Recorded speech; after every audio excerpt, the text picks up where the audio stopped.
Hello, everyone, and welcome to another power bombing edition of Oh, I Don't Know Shit: The Life and Times of Sycho Sid. Glenn is ready. He is so ready that he just sighed.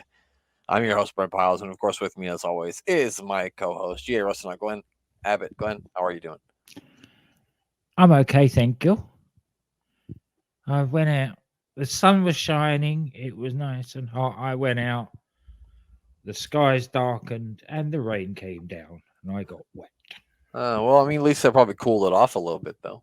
No, it has. It just made it more, humid, More unbearable. more unbearable than it was. Well, what he needed. So, my apologies for the listeners if they hear kids screaming in the background because I've got my window wide open still. I couldn't sit here roasting with it tonight as well. That's okay. Kids' joy brings you anger. Then you probably need to do something with your life. This is going to be a little bit of a different edition of the Life and Times of Psycho Sid. Usually we watch him beat people up and we're out of here within 15 minutes. But this time we are going to review the entire pay-per-view that he is on, which is Survivor Series 1996. Because as you know, we are also doing this thing where we review one pay-per-view a month. My choice this month was Survivor Series 1996. Glenn will get to pick next month. So we figured about we do this, but we and Glenn talked before we just got on here. We agreed that I did make a clip, highlight reel of the Shawn Michaels Sid match, and me and Glenn both agreed that we should watch that and talk about that first, and then after that we will review the rest of the show. That way, any people who just showed up and just want to watch the Sid stuff can do that, and then maybe go and listen to the rest of the review at a later date. So, Glenn, are you ready to talk about what was the main event of the evening? I'm very ready. I am willing and able. You're ready, willing, and able. I am. Not Gable. All three of them. You're all three of them. Yeah. So I made some clips, but I will say that this is probably the best match in Sid's career, at least from everything that I've ever viewed. I don't know how you feel Mhm. about that. Oh, definitely.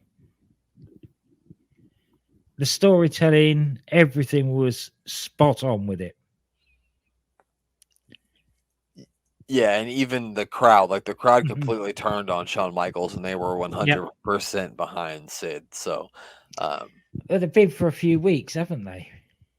I mean, I just don't. No matter what they do with Sid, they're gonna cheer him, as you're gonna Yeah. see, as we're fixing to find out as we watch this video. So, without further ado, Glenn, let's see what happened when Sid battled Mhm. Shawn Michaels for the WWF Championship in the main event of Oh, yeah. SummerSlam. There he is. It's the man. Let me pull it up here, and boom, here we go. Here we go. He is on his way through the hallowed halls of Madison Square Garden. How much would you love to be on one of the receiving end of one of those fist bumps, Glenn? Oh, yeah. Put your Definitely. hand out to the screen, Glenn. Let's fist bump him. Mhm. I also like the corny 1996 fireworks here, Yep. where it just spells Sid. And I tell you what, for all the cock ups that he does, it was nice having Vince back on commentary. I mean, I It was guess for like a entertaining. nostalgia effect, it really is Yeah. something. Yeah, that I Hmm. can agree with. Definitely. All right, so here we go. Sid, of course, using his superior size and strength to manhandle Shawn Michaels, So he should. as he should be doing. That bit of a stiff punch to the stomach there. I will say Shawn Michaels did have an uncanny ability, being a smaller guy, being able to look like he could He could, go toe to toe with big guys. yeah. That's because he could take a lot of punishment too. That's probably what it was. Yeah, it's a good point. It's a bit like Seth Rollins. He doesn't look that big, but could take a licking and keep on ticking, as they say. Yeah, it's a great point. It's pretty good in the sound. Oh, No, pretty good no. analogy there. Oh, Of course, if Michaels is of course going to work on Sid's knees any chance he gets yes. during this thing. Of course, it's that thing of bringing the big man down. Yeah, I mean, if I had to fight him, that's the first place I'd go. Can't power bomb you if he's laying on the floor. That's right. Or choke slam you, kick you in the face, or punch Yeah. you really hard. You mean like he's doing now? like Yes. he's doing right now. Mhm. The blows he's laying in right now. If you've never seen this match, I will encourage you to go out and watch it because it is a very, very good match when you watch it in its Mhm. entirety. We're watching just some clips here, but and even from the clips, you can tell that It's, it's a decent match. oh yeah, and it's far too good a match for the comic relief that we want. Right, that's not what we're looking for. Oh, Michaels with a kip up, but then he Oh, gets I a think giant clothesline. it's close by for his trouble. So here comes a moment of truth. Now I know Sid. People are going to judge Sid here, but I think this cameraman was hurt, and so Sid said, "Okay, sir, let me hold your camera for you." And then Yeah, watch Jose Lothario was like, "No, please, I'll take the camera." And Sid's like, "Okay, fine, I'll give it to you then." But watch as Sid goes over to get him, he yeah, trips on the headset and he slips and he slant. It's on that. It's a complete accident. Watch, he clearly slipped. yeah. That was definitely a slip. He did not mean to hit Jose Lothario. He was trying to hand the camera to him as Jose had asked him. It was a total accident. Get some sweet chimneys. I love the way the referee is looking at the camera as though, what's that doing there? But I think the referee also knows that Sid was just trying to help here, and it was all just one big misunderstanding. Yeah, I'm sure it was. I mean, because Sid would never intentionally hit an old man with a camera in the chest. No, no. Not Sid. He wouldn't do something like that. He's not that type of guy. He's not. What do you think he is? Psycho? Hey, this is what I said to you earlier on. Shawn Michaels pin Sid and then worry about Lothario rather than worry about him. Take your eye off Sid, which is always a mistake. Yeah. You can't take your eye off the prize, Sean. It was an accident anyway. If it wasn't for that headset slip, it's really the cameraman's fault. It is. It is. He But- shouldn't have been giving it to him in the first place. Exactly. Oh, Oh, no. goes Nice Hebner. ref bump. Hebner's gone. Michaels is saying, "The hell with this! I got to check on Jose." Sid's like, "Well, hold on, wait. It's all just a misunderstanding." And then Sid is just going to go over here and try to explain to Shawn what happened. He's like, "Look, Yeah. it was an accident. I picked it up to give it to him, and I slipped like and this." I slipped and that's what Yeah, happened. it's just like that. That's exactly how it was. Sid just trying to explain himself here, and then while he's here, he's like, "Oh wait, I forgot. This is a championship match. I better win." Yeah, I better powerbomb him now then. Which I don't think that makes Sid a bad guy. I think that makes him a genius. Certainly does. 1, 2, 3. 3. Much deserved. Oh. Finally, Glenn.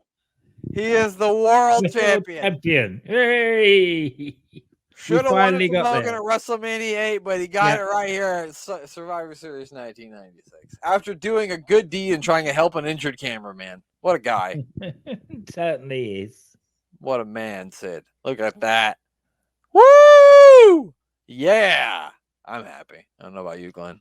I'm very happy. We've been waiting for this day since episode 1, That's Glenn. justice. Yeah, that is justice. Finally, Sid gets what he deserves, and he is the WWF champion. Shawn Michaels, again, just doesn't understand the situation of what's happened. Very upset, but it was all just one big misunderstanding, I think. Yep. I agree entirely. A worthy champion. Absolutely. I would totally agree with that. So there you have it. Sid is the world champion, and that was the main event. Is there anything else about the main event that you wanted to talk about? No. I think we covered it all there. I think we did. That was a nice little package there to cover it all. But yes, sometimes you need a good package to go ahead and cover it all. But good news is, Glenn, I do have a pre-match promo from Sid that we will now check out before we head into our review of the whole pay-per-view of Survivor Series 1996. Yeah. So here we go. No lies told. No. And it proves, and that definitely proves that Shawn Michaels has only got himself to blame for losing that. That's right. Nobody else to blame. No. The only person that Shawn Michaels, and maybe that cameraman for not wearing the proper shoes and getting a sprained ankle. If we're blaming someone for pointing the finger. All right, so it's Survivor Series 1996 that took place from Madison Square Garden in New York. I will not give you the history of Madison Square Garden because if you're a wrestling fan, you already know it. we always talk about like the good video packages that they were doing always, and but even more so in this area. But I didn't really enjoy the opening one for this one as much. I thought it was a little bit of a miss. No, I don't either. And I didn't even make a note of it. That's how good it was. Yeah. And then we get right into it, Glenn. The very first match is a 4-on-4 traditional Survivor Series match. It's What the hell was this about? Owen Hart and the British Bulldog, who are the current tag team champions. Yeah. They're teaming with the new Rockers, who are Marty Jannetty and Leaf Cassidy, Of or course they Al would. Snow, as you may know him. And they are going to be battling Doug Furnace, Phil LaFon, and the Godwins. Because they haven't got any other tag teams at this time. Apparently, this was like Doug Furnace and Phil LaFon's like debut match. That doesn't surprise me because we know going into 97 how short on tag teams they were. Mm-hmm. So at this time, they had to bring somebody in. Yeah, I guess they had to do something. I literally wrote, these teams make absolutely no sense. No This sense. is like No, Battle Bowl with 4-on-4 matches instead of it tag team was. matches. It was. Because I literally, because I remember Doug Furnace and Phil LaFon being on this show because I've seen it a couple of times and I watched it when I was a kid. But I literally thought that they had teamed with Owen Hart and Bulldog, but I think they teamed with Bulldog and Neidhart in '97 Survivor Series is what I might be thinking of. So when I saw the new Rockers come out with them, I'm like, what in the fuck? Why? Because they wanted to turn them heel. Were they always heels? I don't think so. I don't think they were meant to have been in the first place. But once Leaf Cassidy grew that little goatee and started sneering all the time, Yeah. to show that they're turned. Yeah, so very strange tag teams. I did enjoy Bulldog and Owen were really getting the fans in the front row riled up before the match Oh started. yeah, They had the guys they going. were great. They were great at that at this time. Especially, it's not hard to get a bunch of New Yorkers riled up. You just tell them they suck or they met suck, and then there you go. They're mad. Pretty simple. My first takeaway from this was that Marty Jannetty was working on one goddamn foot out there because it looked like he couldn't put any weight on his right ankle. No. And then they go and have him get out wrestled by Phil LaFon, I think it is. Yeah. Yeah, because I think that's it. Yeah. Which, if you've got an injured man and it's a 4-on-4, don't start with the injured man. Well, I think it was the first one out too, so I guess they got him out pretty quick. Or he was the first one out. Yeah, he's the first one out. Yeah. At one point, like Henry Godwin tried to like throw him into the ropes, and he literally just like crumbled. Yeah, he just couldn't hold his weight on his foot. Yeah, I mean, I think he still has the same ankle problems in 2024 that he had then because I remember hearing about his ankle shape. Then. So it was bad even then. So that was my biggest note from this. And then the beautiful missile drop kick that Owen hit on Doug Furnace from the top rope. It was a thing of beauty. Yeah. But I don't know. A lot of randomness, a random bunch of tag teams, and yeah. Yeah, and a lot of trash talking, not a lot of action. That was my other take from this first match. Yeah, I guess the big surprise is that Doug Furnace and Phil LaFon are the winners. They're the sole survivor. They end up pinning Owen after a belly-to-belly suplex. And they never, ever got a title match for it. Yeah, no, I thought you were going to say, and their careers never, ever got any better in the WWE. Well, that's it. No, it didn't, did they? No, it didn't. No, they really didn't do a whole lot. They really didn't. So that was the first match. The second match is Mankind versus The Undertaker. We first see Paul Bearer and Mankind down in the boiler room. And if The Undertaker wins this match, he is going to get 5 minutes alone with Paul Bearer, apparently. I enjoyed the Mankind promo. I didn't really put any notes down besides him talking about you're as friendly to me as the cockroaches I used to eat for breakfast or something like Yeah, that. That was good. yeah, that was about it. Yeah, so that was good He stuff. promised to stomp Undertaker like the cockroaches in the MSG. That's what it was. That's what it was. So yeah, this is kind of like the forgotten match of the matches between these guys in 1980. You can understand why the Undertaker wants it forgotten. That's probably the quickest entrance he's ever done, and the weirdest.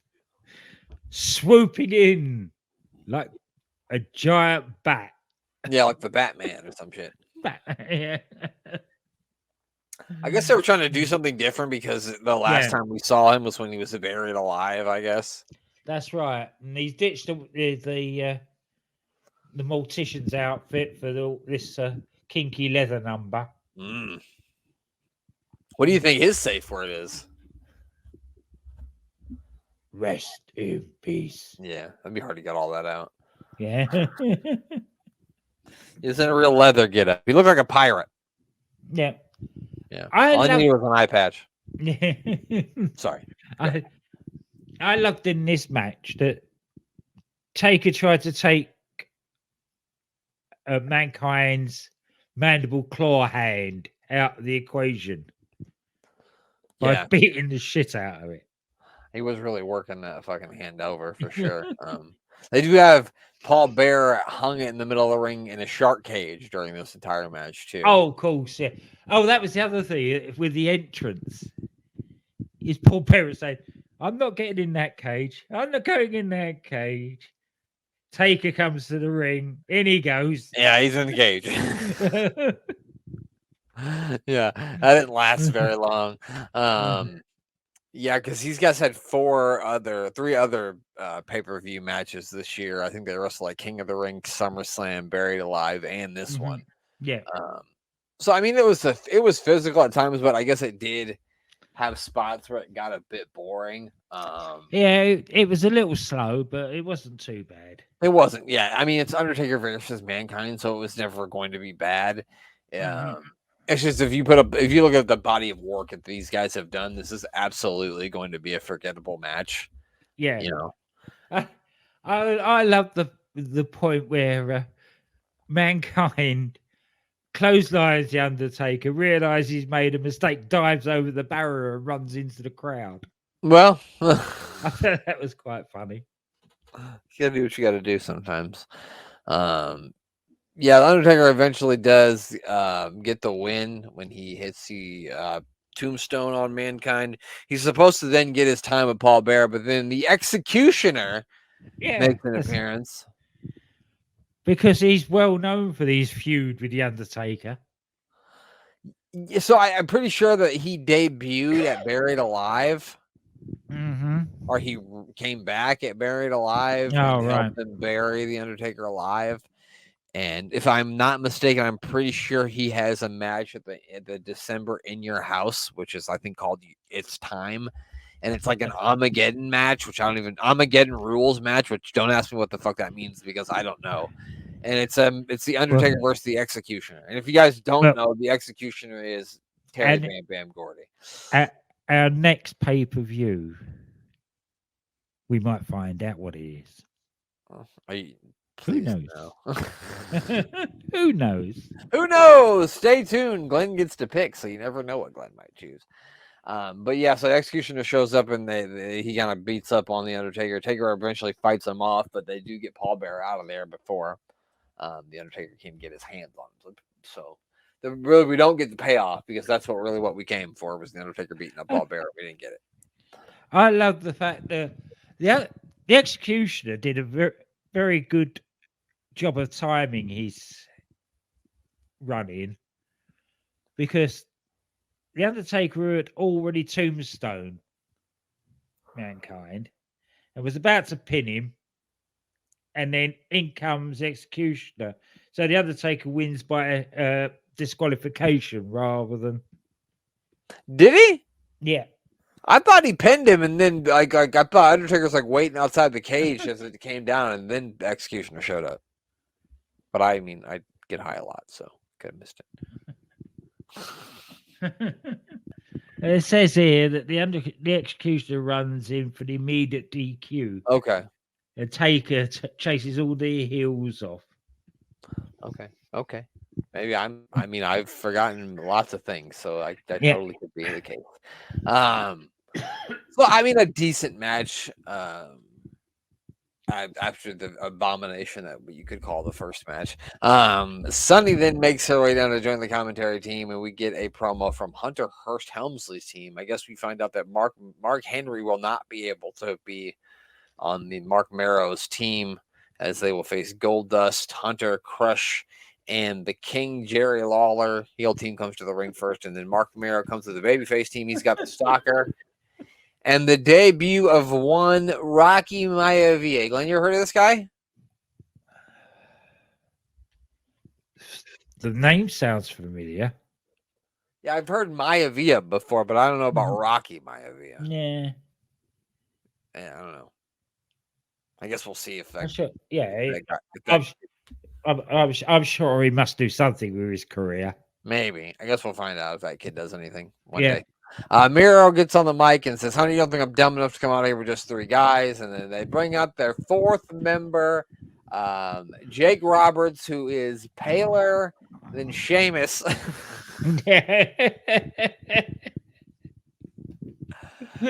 And way more out of shape. He didn't look like he was prepared to wrestle, did he?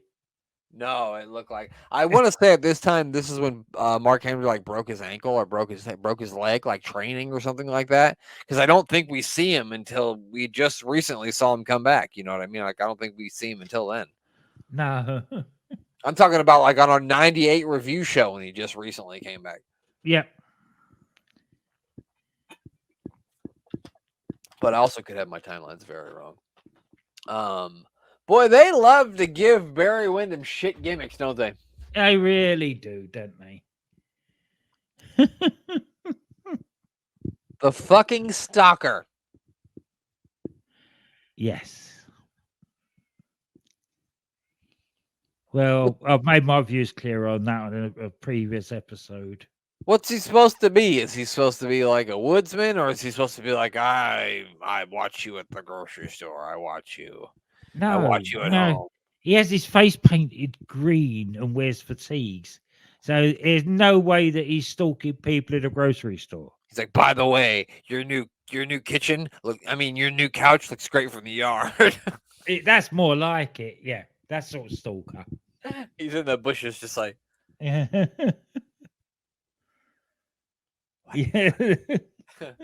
That's it. Gotta watch out. He's the stalker. I used to work at a grocery store when I was younger, and we had this guy who we used to work with, Amos. Rest in peace. He died a few years ago, and he was a stalker there. Well, he was the manager there, but he started out as a stalker, and we used to go, "He's the silent stalker." Which every time I hear the stalker, it makes me think of that. So, what did you think about this hodgepodge tag team match? I love the fact that this is Rocky Maivia's debut in the WWE or WWF, and the first thing he does is get beaten up by Jerry the King Lawler. Well, I'm sure Flex Gavanna had been beat up by Jerry the King Lawler plenty of times in Memphis. You know. Oh yeah, probably. Yeah. We got a big Burger King chant, which I thought was fun. This whole entire match was really just to where they could get it downward to where it was Rock versus Rocky versus a couple guys, because that was the whole point of this, was to get Rocky over. Mm-hmm. And I mean, further the feud between Mark Marrow and Hunter, because I believe they were feuding over the Intercontinental Championship at this point. The King goes out first when Jake. Go ahead, Glenn. No, you go with that. So I've got something for the end. Okay, so King goes out first when he gets DDT'd by Jake Roberts and pinned. Then Goldust pins the stalker after a curtain call. Marrow pins Hunter. Crush pins Marrow. And Jake goes down to Crush, and then so it's Goldust left with just the Rock as Goldust and Crush and Goldust. You sort of no-sold that Marrow gets pinned by Crush. He actually dived into him and Crush moved out the way and he just went splat. Yeah. And Crush went, "Thank you very much. I'll pin you now." Then Yeah, that is exactly how it went down. Yeah, so it's Rocky Maivia versus Crush and Goldust. The rest of the guys are gone. Yeah, what'd you have to say about the end? well, both JR and Vince are telling everybody that would listen that Rocky Maivia is going to be the next best thing to sliced bread. So it was obvious that he was going to beat two men. Right. It was what it was. It put him over. It got the crowd hating him early on. I mean, they didn't hate him tonight, and I No. don't think for the first about month or two people hated him, but after that people did start to They hate him. certainly It did not take hated him. long. No, it didn't take long at all. So definitely a hot debut. But that's a good thing because we would never have got The Rock without that hatred. Right. Right. The irony of him being the people's champion and all the rest of it. Sometimes you just have to make somebody a heel before they can be a babyface. You know, Exactly, maybe you'll make him a heel champion who reigns for 3 years, and then he'll go away, and then he'll come back, and people will start chanting his name like Roman Reigns. Yes, maybe that'll work. Yeah, that's a good one. But all in all, I wouldn't recommend anybody going back to watch this match. No, there is a couple of matches from this show that I recommend that you go watch, and one is the one that we already talked about, the Sid match, and the other one is the one that actually, you know what, Glenn? Let's just go ahead and get the last match out of the way. We'll talk about that one, and then we'll talk about this match, which was the best match on the show last. Yeah, I don't want to close it out with a bad taste in my mouth of this last 8-man tag. No, you know. But we did get, Glenn, however, the debut of the Nation of Domination. Yes, we did.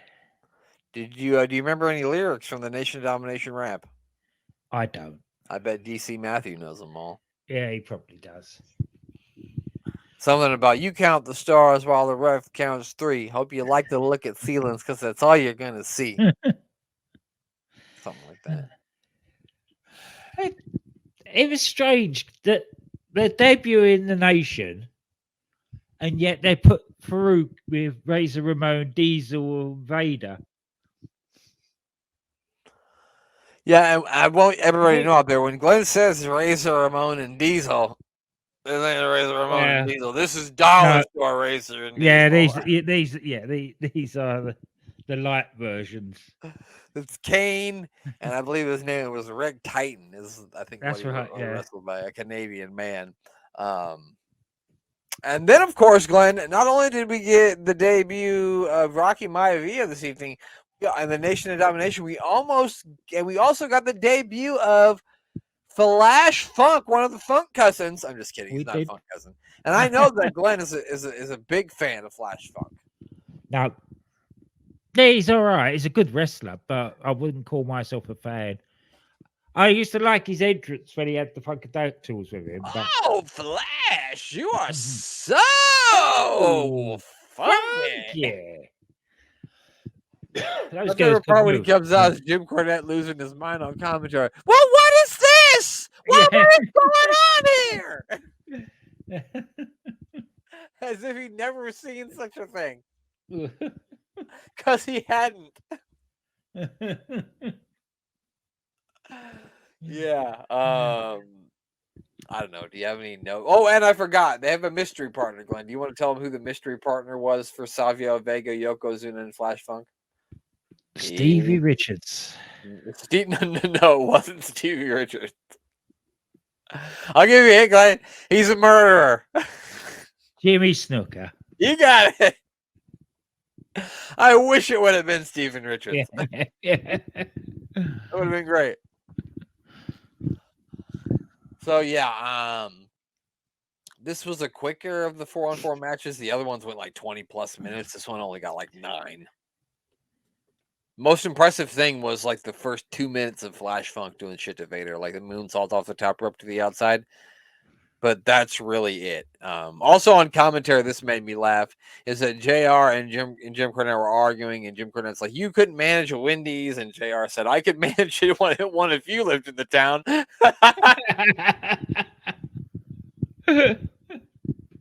which I thought was really fucking funny.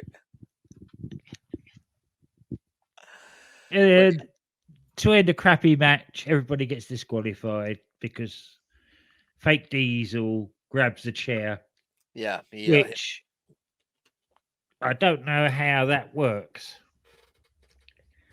because they always sell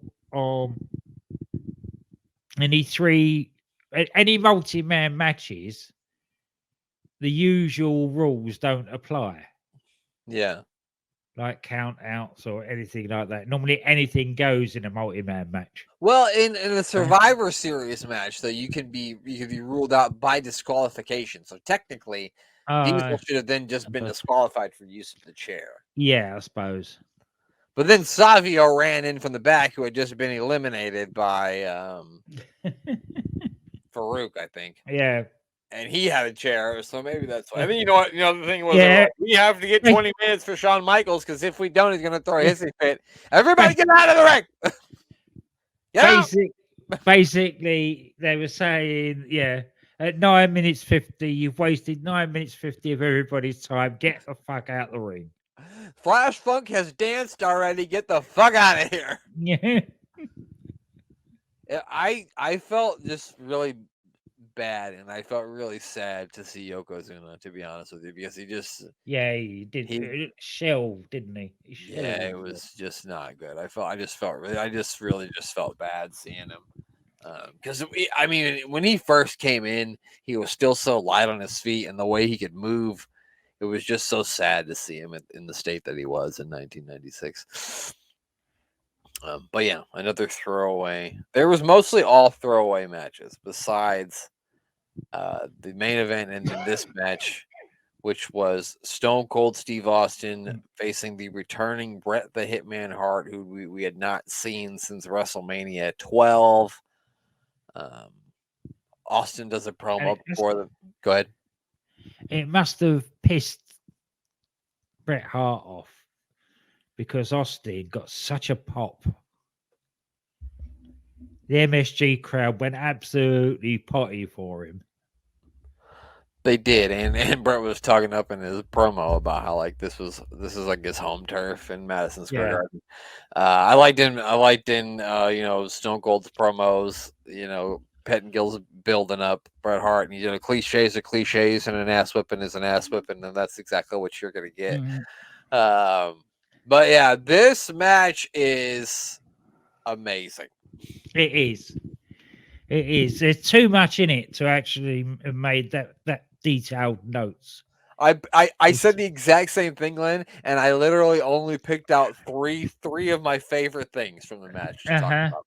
Yeah, because it's one of those matches where we could talk. We could have a whole 1 hour podcast just about this match if we wanted Oh to. yeah, yeah. And I'm not sure if it's the first time, but the Spanish announce table taking a bit of a beating was a highlight of it for me.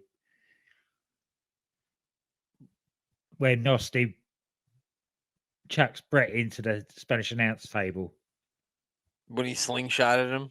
Yes. Yeah.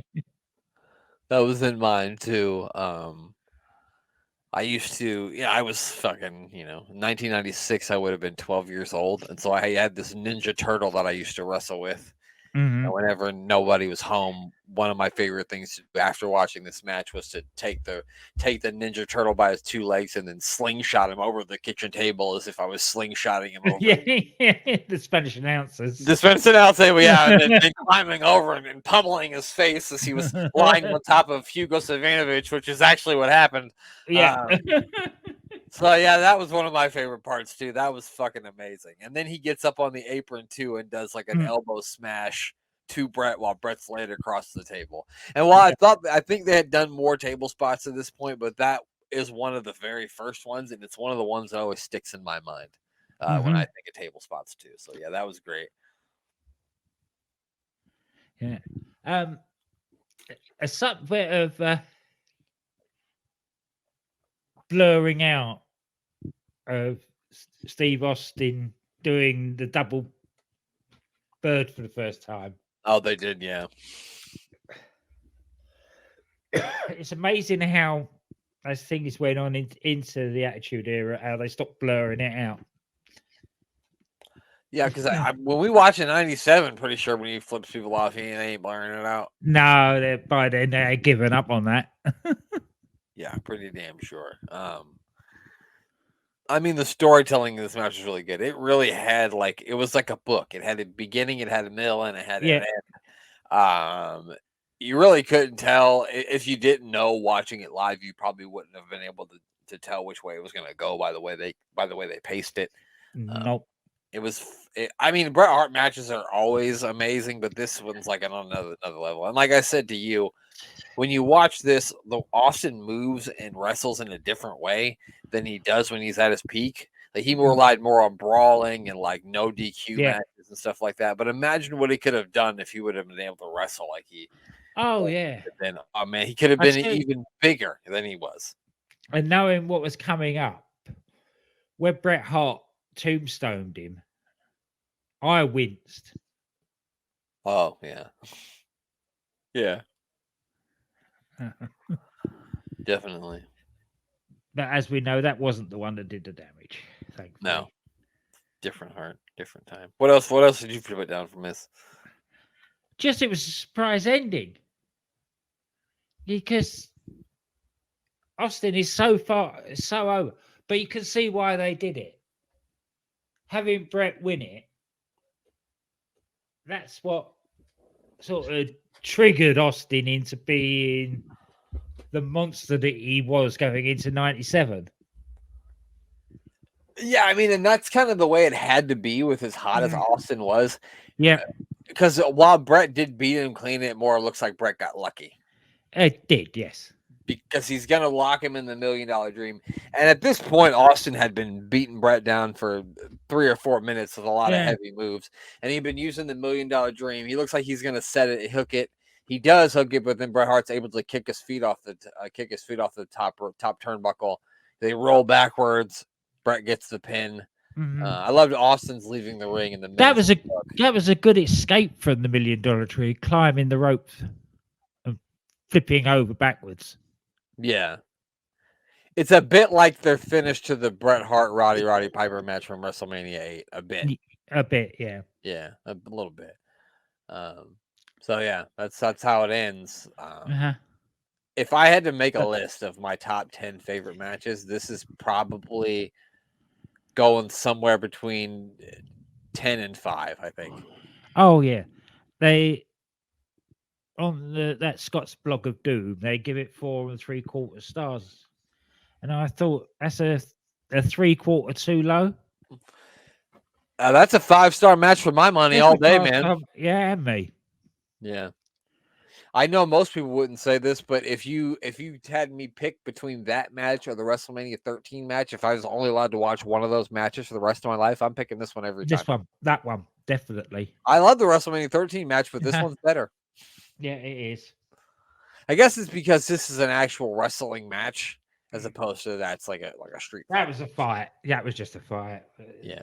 I'm not taking anything away. Both those matches are 5-star matches. Oh yeah. I just like this one better. Yeah, so that's it. That's that it. Is the review. We've done the review of the main event first, so we've ended on a high. Yeah, I definitely was not going to end on a double DQ. No. I was not going to do that. Absolutely not. So yeah, that's it for our 1996. I almost said Royal Rumble. Our 1996 Survivor Series review. You can check out our 1998 Royal Rumble review, which is out right now, on the good and the bad and the ugly. We even watched a mini match with our third member of our podcast team, the Mayor of Canton. So make sure you give that a check out. I only did that plug right there because I said 1998 Royal Rumble already. So Glenn, do you want to do your plugs before we get out of here? No. No plugs this week. We do them on every other show. Yeah, we do them on every other show. We never do them on the Sid show. That is true. That is true. So So that's it. That's all. We hope you enjoyed our 1996 Raw our pay-per-view review. Be on the lookout. Glenn's going to let me know in the coming weeks what we're going to be reviewing in September. What does he have up his sleeve next? me arms. Your arms, yes. He's armbar. That's why. All right. That means the only thing left to do is for Glenn to say goodbye. Goodbye.